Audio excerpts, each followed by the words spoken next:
श्रीमन्महागणाधिपतये नमः।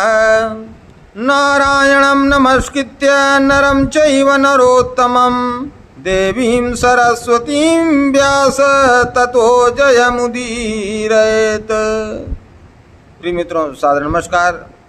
28 अगस्त दिन शुक्रवार को श्रावणी पूर्णिमा है। इस दिन रक्षाबंधन अर्थात राखी का त्यौहार बड़े धूमधाम के साथ मनाया जाएगा। पुरोहित अपने यजमान को और बहनें अपने भाइयों की लंबी उम्र के लिए, उनकी दीर्घायु की कामना के लिए राखी बांधेंगी, रक्षाबंधन करेंगी। रक्षाबंधन का जो यह त्यौहार है वह 28 अगस्त दिन शुक्रवार को पूर्णिमा तिथि में अर्थात 10 बजे से पूर्व प्रातः काल में बांध लेनी चाहिए। अगर यह समय इतने समय में नहीं हो सकता है, संभव न हो, तो राहु काल का समय जो है वर्जित करना चाहिए। राहु काल का समय बचाना चाहिए, अर्थात राहु काल में रक्षाबंधन नहीं करना चाहिए, राखी नहीं बांधनी चाहिए। तो राहु काल का समय क्या है? तो राहु काल का समय 10:46 से 12:22 तक 28 अगस्त शुक्रवार को रहेगा। तो इस समय को बचाना चाहिए, 10:46 से 12:22 तक। और अगर अब 10 बजे के पूर्व बांध लेते हैं प्रातः काल में तो सर्वश्रेष्ठ रहेगा। तो सतयुग, त्रेता, द्वापर और कलयुग सबकी अपनी अपनी अलग अलग कथाएं हैं। द्वापर युग में शिशुपाल वध के बाद भगवान श्री कृष्ण की उंगली में सुदर्शन चक्र से चोट लग गई, अर्थात उनकी उंगली कट गई। तो द्रौपदी ने अपनी साड़ी का पल्लू फाड़ करके उससे भगवान श्री कृष्ण की उंगली में बांध दिया। और उस दिन श्रावणी शुक्ल पक्ष पूर्णिमा थी, इसलिए उसी दिन से सभी बहनें अपने भाइयों को राखी बांधने लगी, उनके हाथ में रक्षा सूत्र बांधने लगी। कहा गया है कि भगवान किसी का उधार नहीं रखते हैं, और द्रौपदी का जो एक एक तागा था वह करोड़ों साड़ियों के बराबर हो गया। लिखते हैं कि 10,000 गज बल थक्यो और घट्यो न 2 गज चीर। दुशासन के पास 10,000 हाथियों का बल था, लेकिन वह द्रौपदी की साड़ी खींचते खींचते थक गया, लेकिन द्रौपदी की साड़ी समाप्त नहीं हुई। क्यों? क्योंकि भगवान जिसकी रक्षा करते हैं, जाको राखे साइया मार सके ना कोई, बाल न बांका कर सके जो जग बैरी होए। तभी तो सब आश्चर्य में पड़ गए और कहने लगे कि सारी बीच नारी है कि नारी बीच सारी है, कि सारी की ही नारी है कि नारी की ही सारी है। अगली कथा, सतयुग में सबसे पहले लक्ष्मी जी ने महाराजा बलि को रक्षा सूत्र बांधा था। दैत्यराज बलि दैत्य सेना की शक्ति को बढ़ाने के लिए अश्वमेध यज्ञ करने लगा। तो सारे देवता लोग ब्रह्मा जी के पास पहुँचे, कहा कि ऐसे तो राजा बलि ऐसे ही बड़ा बलशाली है, और यदि वह यह अश्वमेध यज्ञ कर लेगा तो और बलि हो जाएगा, और फिर यह किसी का कहना सुनना नहीं मानता तो यह और अत्याचार करना शुरू कर देगा। इसलिए आप कुछ करिए। ब्रह्मा जी ने कहा है हमारे बस की बात नहीं है। उन्होंने अपनी असमर्थता जाहिर की और कहा, क्योंकि ब्रह्मा जी बुद्धि के देवता हैं, इसलिए उन्होंने कहा कि आप सब लोग श्री हरि विष्णु के पास जाइए। देवताओं ने जाकर के भगवान विष्णु से अपनी चिंता बताई। भगवान विष्णु ने कहा कि बलि तो मेरा भक्त है, राक्षस हुआ, दैत्य हुआ तो क्या हुआ, लेकिन है तो मेरा भक्त ही। अरे वो प्रहलाद का नाती है, तो मैं बलि को मार नहीं सकता। कहा कुछ तो करिएगा। बोला हाँ कुछ करते हैं। अगर मार नहीं सकते हैं लेकिन उससे मांग तो सकते हैं। भगवान बावन का रूप धारण करके बलि के पास में गए और वहाँ वह राजा बलि के गुरु शुक्राचार्य से मिलते हैं।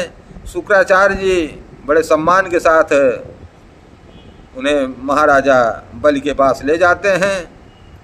महाराजा बलि बटुक का सम्मान किया और उनके पैर धोने लगे, उनका पाद प्रक्षालन करने लगे। और पाद प्रक्षालन करने लगे तो उनको बड़ा आनंद आ रहा था। आनंद भी क्यों ना आए, क्योंकि वो साक्षात भगवान थे।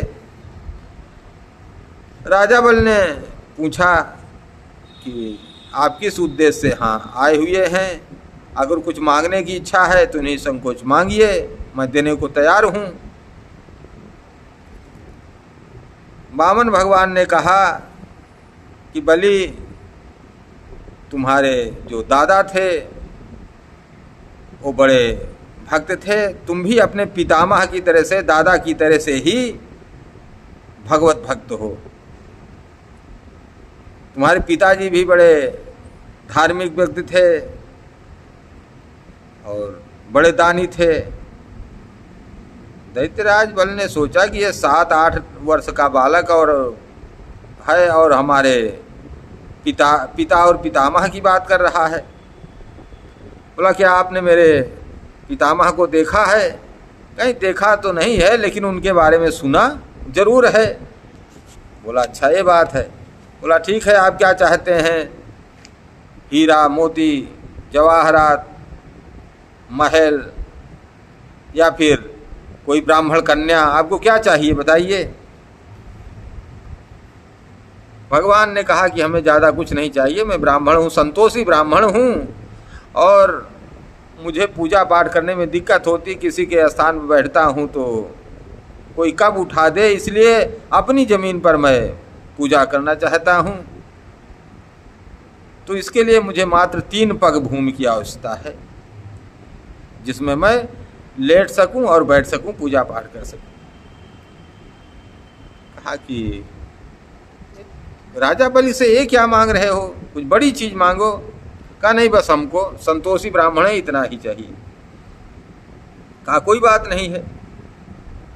अब शुक्राचार्य जी का माथा ठनका, वो समझ गए कि ये कोई साधारण व्यक्ति नहीं है। शुक्राचार्य गुरु जी पहचान लिए। अच्छा देखिए, गुरु जी तो पहचान ही लेते हैं। गुरु जी जो है, जैसे हनुमान जी तो श्री राम जी को तो पहचान ही लिए थे, लेकिन तुलसी बाबा नहीं पहचान पाए थे।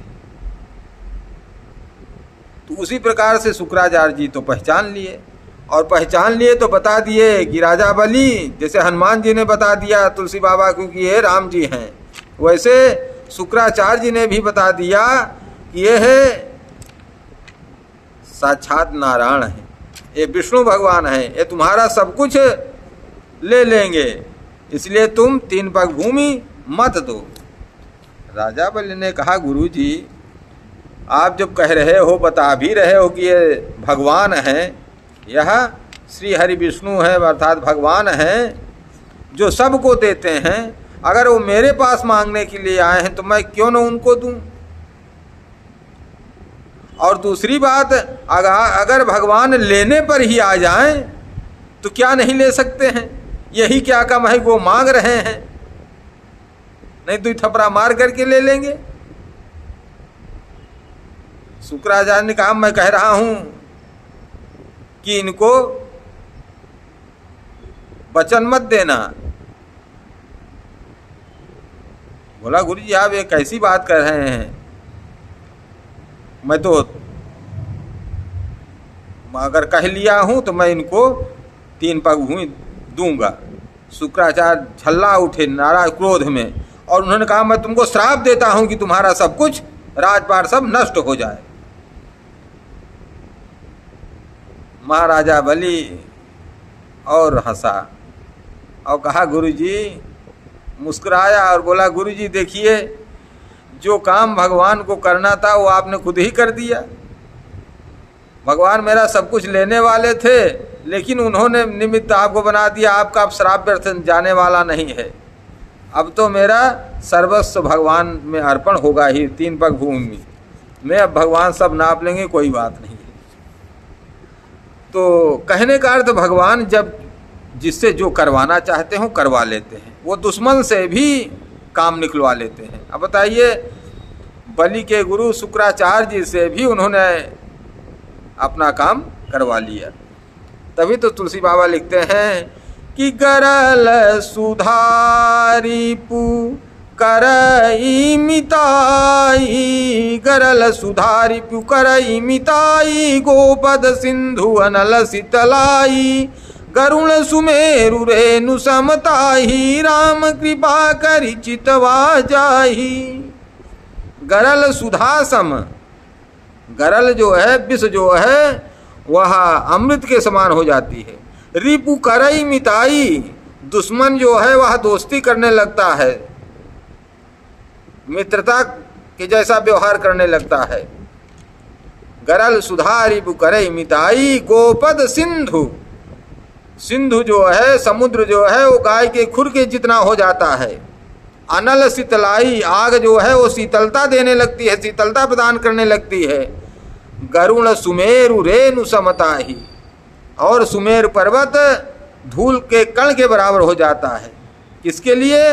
राम कृपा करि चितवा जाही। भगवान जिस पर कृपा करते हैं, एक कृपा की दृष्टि देख लें तो उसके लिए विष भी अमृत का काम करने लगता है, दुश्मन भी दोस्ती करने लगता है, दोस्त जैसा काम करने लगता है। समुद्र जो है गाय के खुर के बराबर हो जाता है, और अग्नि जो है शीतलता प्रदान करने लगती है, और सुमेर पर्वत जो है वह मिट्टी के एक छोटे से कण के बराबर हो जाता है। तो भगवान शुक्राचार्य जी से ही अपना काम करवा लिए। लेकिन देखिए, दैत्यराज बलि से भगवान ने कहा कि भाई ठीक है, अब आप देने चल रहे हो तो संकल्प ले लो। तो जब जल लेने लगे तो शुक्राचार्य जी ने सोचा कि आज हमारे उसके चेले के पास ही कुछ नहीं रहेगा तो हमको क्या देगा, हम क्या करेंगे। वो जा करके कमंडल के उस छिद्र पर बैठ गए। भगवान तो अंतर्यामी है, उन्होंने देखा कि शुक्राचार्य जी जल गिरने नहीं दे रहे हैं, तो महाराजा बल से कहा कि लाइए हमको दीजिए कुछ लिया और उस छेद में डाला, और शुक्राचार्य जी की एक आंख गोविंदाय नमो नमः हो गई। शुक्राचार्य ने बाद में शिकायत किया कि भगवान आपने हमारी एक आंख फोड़ दी। बोला हाँ, असल में एक तरफ तो आप हमारी ही शिक्षा देते हो, और दूसरी तरफ जो है आप एक दृष्टि से नहीं देख रहे हो, आप एक दृष्टि से नहीं देख रहे थे, इसलिए अब से आप एक दृष्टि से ही आपको देखना चाहिए, समान रूप से देखना चाहिए। अब दैत्यराज बलि ने संकल्प कर लिया और भगवान को 3 पग भूमि दे दिया। भगवान ने 2 पग भूमि में उनका सब कुछ है, आकाश से पाताल, जमीन से आकाश सब नाप लिया, और कहा कि अब तीसरा पग कहाँ रखें। एक पग में आकाश, जमीन से आकाश पूरा सब नाप लिया, दूसरे पग में सब पाताल नाप लिया, और कहा अब तीसरा पैर कहाँ रखें। महाराजा बलि ने कहा कि दान से दानी बड़ा होता है, अर्थात अभी तक तो हमने अपना सब कुछ दे दिया, अभी मैं स्वयं बाकी हूँ, इसलिए आप हमारे सर पर पैर रखिए। तीसरा पैर भगवान ने महाराजा बलि के सिर पर रखा और उसे पातालपुरी भेज दिया और वहीं का राजा बना दिया। भगवान अत्यंत प्रसन्न हुए राजा बलि के ऊपर और कहा कि राजा बलि कुछ वरदान मांग लो, आप जो भी वरदान मांगना चाहो मांग लो। बलि ने कहा कि भगवान अब मैं आपसे क्या मांगूं, का मांगूं कछु थिर न रहाई। भगवान ने कहा नहीं कुछ तो मांग लीजिए। कहा तो ठीक है, आप प्रतिदिन हमें पातालपुरी में यहीं पर दर्शन दिया करिए। भगवान ने कहा एवं मस्तु। अब महल में तो कई दरवाजे भगवान के, बोला जब मैं निकलूं अपने महल से तो आप हमें दर्शन दे दिया करिए। अब जिस दरवाजे से निकलता उसी दरवाजे पर भगवान दौड़ करके खड़े होते उसे दर्शन देने के लिए। इससे यह बात स्पष्ट हो जाती है कि जो दान लेता है उसे बंधन में पड़ना पड़ता है। अब भगवान तो बंधन में पड़ गए, उसकी चौकीदारी करने लगे। अब इधर लक्ष्मी माता बड़ी परेशान कि हमारे नारायण कहाँ गए। नारद जी नारायण नारायण कहते हुए माता लक्ष्मी के पास आए और उन्होंने बताया कि वो तो महाराजा बल के यहाँ पातालपुरी में चौकीदारी कर रहे हैं। बोलो हो अच्छा ठीक है। लक्ष्मी माता फिर वेश धारण करके, ब्राह्मणी का वेश धारण करके पातालपुरी गई और महाराजा बल से भेंट किया। महाराजा बल ने कहा कि देवी आपको क्या चाहिए। उन्होंने कहा हमारे कोई भाई नहीं है और आप हमारे भाई हैं, तो इसलिए उन्होंने आप मेरी रक्षा करने का संकल्प लीजिए। बोला ठीक है। और माता लक्ष्मी ने उन्हें राखी बांधी, रक्षा सूत्र बांधा और अपनी रक्षा का वचन महाराजा बलि से ले लिया। और इसीलिए कहा गया है कि स्त्री जाति को कभी अकेला नहीं छोड़ते हैं। जब बचपन रहता है तो माँ बाप की देखरेख में रहती है, बड़ी होती है उसके बाद तो भाई की देखरेख में रहती है, उसके बाद शादी हो जाती है तो पति देखरेख करता है, और उसके बाद अगर संतान बड़ी हो गई, पुत्र बड़े हो गए तो वो उसकी देखरेख करते हैं। सोना ऐसे थोड़ी छोड़ दिया जाता है। लोहा इधर उधर पड़ा रहता है, कोई बात उसमें ताला नहीं लगता है, लेकिन जब सोना रहता है तो स्वर्ण को तिजोरी में रखा जाता है, किसी की देखरेख में रखा जाता है, उसे ऐसे नहीं छोड़ दिया जाता है। अब कहा कि राजा बल ने कहा कि बहन कुछ मांग लो। कहा अगर आप देना ही चाहते हैं खुशी खुशी तो आप अपना ये जो चौकीदार है, जो पहरेदार है, इसी को हमें दे दीजिए। महाराजा बल समझ गए कि ये माता लक्ष्मी हैं और नारायण को लेने के लिए आई हैं, और नारायण को जब मांगा तो बलि अपनी वचनबद्धता के कारण नारायण को लक्ष्मी जी को प्रदान कर दिया। और चूंकि इस दिन क्या था, श्रावण पूर्णिमा थी, इसलिए यह त्यौहार हमेशा श्रावण पूर्णिमा के दिन मनाया जाने लगा। और भगवान ने यह कहा कि हे बलि, जब कोई भी शुभ कार्य होगा, कोई भी यज्ञ हवन होगा, उसमें आपका बिना नाम लिए हुए कोई यज्ञ पूर्ण नहीं होगा। इसलिए ब्राह्मण यह मंत्र पढ़ते हैं कि जेन बद्धो बलि राजा दानवेंद्रो महाबलः तेन त्वां प्रतिबध्नामि रक्षे माचल माचल। और इस दिन नया जो जनेऊ धारण करते हैं उसका भी मंत्र पढ़ते हैं जनेऊ धारण करते समय कि यज्ञोपवीतं परमं पवित्रं प्रजापतेर्य सहजो पुरस्तात् आयुषमुग्रं प्रतिमुञ्च शुभ्रं यज्ञोपवीतं बलमस्तु तेजः। हर हर महादेव।